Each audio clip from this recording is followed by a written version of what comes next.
포기했어. 서울에 사는 거. 시골 촌놈이 서울에 살겠다고 혼자 올라온 지 고작 1년이 지나서야 말이야. 본가로 들어가기에는 쪽팔려서일까? 나는 할아버지가 사셨던 경상남도로 내려갔어. 그곳에 가면 강아지도 마음껏 뛰어놀기도 하고 뭔가를 새롭게 준비하는데 마음이 편할 거라 생각했었거든. 철이 없었던 거지 뭐. 강아지의 이름은 루키야. 올해 첫눈이 내리는 날 서울에 살던 집에 이삿짐 차가 도착했다는 연락을 받고 나가려는데 집 앞에 택배 상자와 쪽지가 하나 놓여 있었어. 맞아, 버려진 강아지였지. 편지에는 잘 부탁한다는 휘갈겨 쓴 짤막한 말과 함께 상자 안에는 조그만 갈색 푸들 한 마리가 웅크린 채로 나를 올려다보고 있더라고. 오들오들 떨고 있는데 눈에서 나를 놓치지 않으려고 계속 올려다보더라. 어떡하겠어. 일단 이 녀석을 안아들고 집으로 들어왔지 뭐. 우선 대충 담요랑 옷가지를 위에 덮어주었어. 그런데도 녀석은 추운 건지 뭐가 무서운 건지 아직도 오들오들 떨고 있는 거야. 아이고, 누가 놓고 간 건지. 주인 잘못 만나서 네가 고생이 많네. 제대로 키울 것도 아니면서 왜 입양들을 해대는 건지 참. 결국 나는 이삿짐을 풀다 말고 인터넷 커뮤니티랑 사이트에 강아지 입양 글을 올렸어. 하지만 몇 시간이 지나고 이삿짐을 다 정리하고 나서도 입양하겠다는 사람이 나타나질 않더라고. 사람이 많은 커뮤니티랑 카페였는데도 말이야. 입양할 것도 아니면서 응원은 왜 하는 거야? 누구 놀리나? 역시 없었어. 그날 저녁이 되어도 이 녀석을 데려간다는 사람은 한 명도 나타나질 않더라. 사실 나도 강아지를 키워보고 싶긴 했지만 이 책임이라는 게 막중하잖아.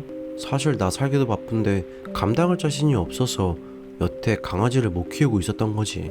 뭐 다른 사람들도 마찬가지겠지. 일단 밖에 놔두면 얼어 죽을 것 같고, 그렇다고 내가 키우기도 어렵고 어디 보낼 것도 없고 정말 난감한 상황이더라. 하지만 어쩌겠어. 결국 이 추운 날에 어디 보낼 수도 없고 이미 버려진 녀석인데 또 내가 버리기도 정말 어렵더라고. 며칠간 고민 끝에 내가 키우기로 했어. 어린 녀석이 꼬물거리는 것도 내 옆에 딱 달라붙어서 떠날 생각을 안 하는 것도 한번 버려진 탓인가. 내가 화장실을 갈 때에도 낑낑거리며 나를 따라왔고 산책을 나갈 때도 조용히 내 옆에서 떨어질 생각을 안 하더라고. 그때가 언제였지?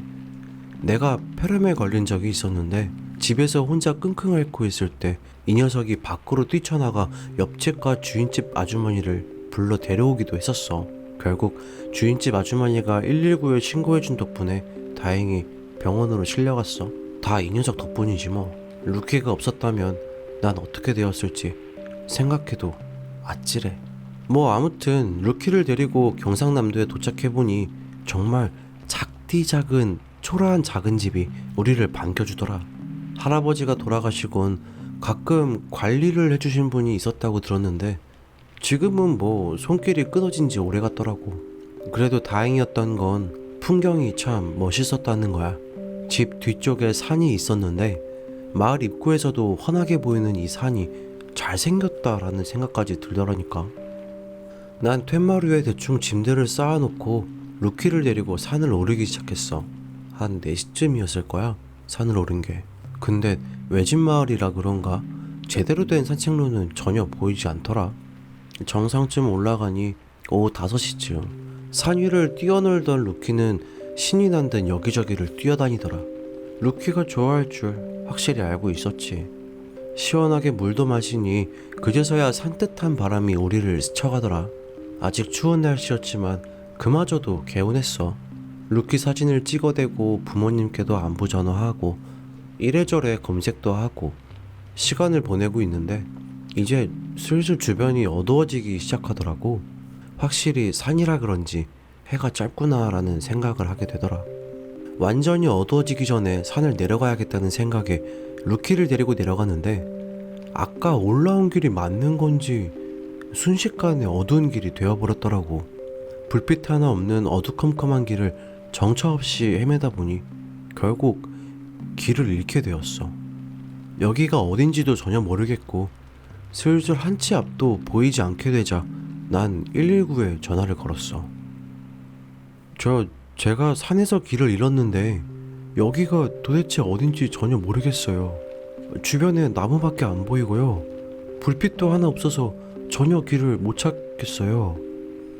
현재 신고자분 쪽에서 500m 정도 걸어가면 학교 하나가 보이실 텐데 지금 이쪽에서 화재가 크게 발생해 모두 출동한 상태라 멀리서도 보이실 거예요. 그럼 그쪽으로 천천히 내려오시겠어요? 네? 화재 현장으로 가라고요? 제가 지금 어딘지도 전혀 모르겠는데요? 가까이는 가지 마시고 최대한 돌아서 하산해주세요. 화재 현장이 워낙 커서 그쪽에서도 보일 거예요. 소방관의 말이 조금 황당하게 느껴지긴 했지만 난 알겠다고 하고 핸드폰 불빛을 비추며 아래쪽으로 길을 걸었어. 어둑어둑해진 산은 이제 찬바람이 심하게 불어오기 시작했고 손발에 냉기가 돌자 통증이 생기기 시작하더라. 내가 대체 무슨 생각으로 산책을 나선 건지 정말. 그런데 그때였어. 어디까지 올라가야 해요? 조금만 더 올라가자. 앞쪽에서 여자 목소리가 들리기 시작했어. 한 명이 아닌 것 같더라. 그들은 한 손에 무슨 등불 같은 걸 들고 산을 오르고 있더라고. 그리고 나와 마주쳤고 그들의 눈은 휘둥그레 커졌고 무슨 귀신이라도 본 것처럼 말을 잇지 못하고 있더라. 아무리 어두운 산에서 갑자기 사람이 나타났지만 그렇게까지 무섭게 쳐다보니 기분이 조금 나쁘기는 하더라. 저기 제가 지금 길을 잃은 것 같은데 어디로 내려가면 되는지 혹시 알고 있어요? 지금 저희 학교에 불이 났어요. 좀 도와주세요.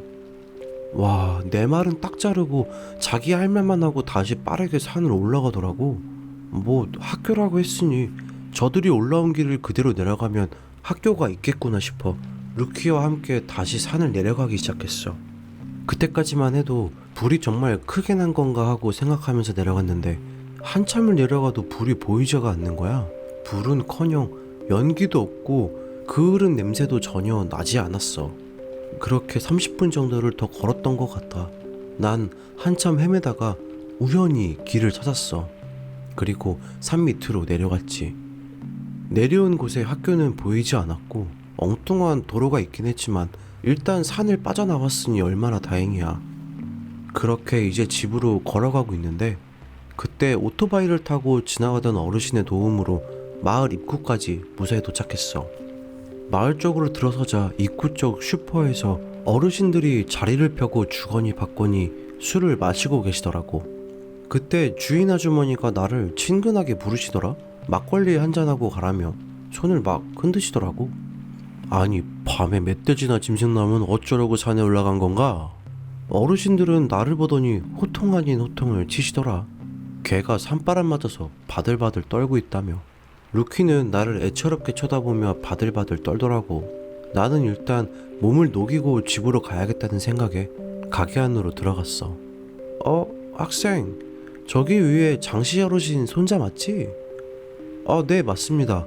저희 할아버지 아세요? 역시나 작은 마을이라 그런가 가게 주인 아주머니나 어르신들은 모두 할아버지를 알고 계시더라. 그렇게 옛날 이야기도 듣고 어르신들과 막걸리를 한잔하고 있었는데 문득 아까 119에 신고했던 게 생각나더라고. 괜히 엉뚱한 데서 날 찾고 있는 거 아닌가 하는 생각이 들었지. 그래서 바로 119에 다시 전화를 걸었어. 저 아까 산에서 길을 잃었다고 신고했던 사람인데요. 지금 다행히 산에서 내려왔거든요. 혹시 저를 찾고 계실까봐 다시 전화드린 거예요. 그러신가요? 근데 지금 119에 접수된 게 하나도 없으신데요? 네? 아니, 아까 통화했는데요. 제가 있는 곳에서 500m 내려오면 학교에 불이 크게 났다고, 거기로 다 출동하셨다고 그쪽으로 내려오라고 하셨는데. 저희가요? 우선 신고자님이 말씀하신 내용의 이력은 전혀 없습니다. 그리고 학교 화재건도 발생한 이력이 없는데요. 저희와 통화한 게 맞나요? 그리고 산에서 길을 잃으시게 되면 위치 파악을 바로 할 수 있는 게 아니에요. 저희가 위치 조회도 안 된 채로 그런 안내는 드리지 않는데요? 아, 네, 알겠습니다. 제가 착각한 것 같네요. 나는 서둘러 전화를 끊었어. 대체 뭐지, 이 소리는? 잠깐 정신을 놓고 멍하니 있다가 나는 바로 가게로 돌아가 나를 태워주신 어르신께 물었어. 어르신, 혹시 마을 근처에 학교가 있어요? 이 근처에는 없지. 시내로 나가야 학교가 있을 텐데. 혹시 분교 같은 것도 없어요? 아까 학교에서 화재가 났다고 하던데요? 이 근처는 다 논밭인데 일제시대도 아니고 여기에 학교가 있을 리가 있나? 애들도 없는데. 어르신은 일제시대 이야기를 하시기 시작했고 나는 그 자리에서 몸이 굳어지기 시작했어. 일제시대 때 산 밑에 소학교가 하나 있었다고 했어. 여자애들을 일본으로 보낸답시고 공부도 시키고 새색시처럼 꾸미기도 하고 그랬었다고 해. 그런데 일본 순사 무리가 그곳에 불을 질렀다고 하더라. 불은 순식간에 번져서 눈앞에서 생지옥이 펼쳐졌었다고 하셨어. 다니던 여학생들은 온몸에 불이 붙었고 살겠다고 유리창을 깨고 밖으로 나오는데 일본 순사들이 앞에서 못 나오도록 몽둥이로 사정없이 때려쳤다고. 그리고 자빠진 학생들에게 기름을 부어서 불을 붙이기도 했다고 말이야. 어르신들은 얘기를 하시면서도 바로 앞에서 그 모습이 눈에 생생하신 듯 괴로운 표정을 지으셨어. 또 그 이야기로 술 한 잔을 기울이시더라. 그럼 대체 난 누구와 통화를 했던 거였지? 산에서 만났던 그 여학생들은 대체 무엇이었던 거지? 지금 이 마을에 살게 된 것도 4년이나 흘렀지만 아직도 전혀 모르겠더라.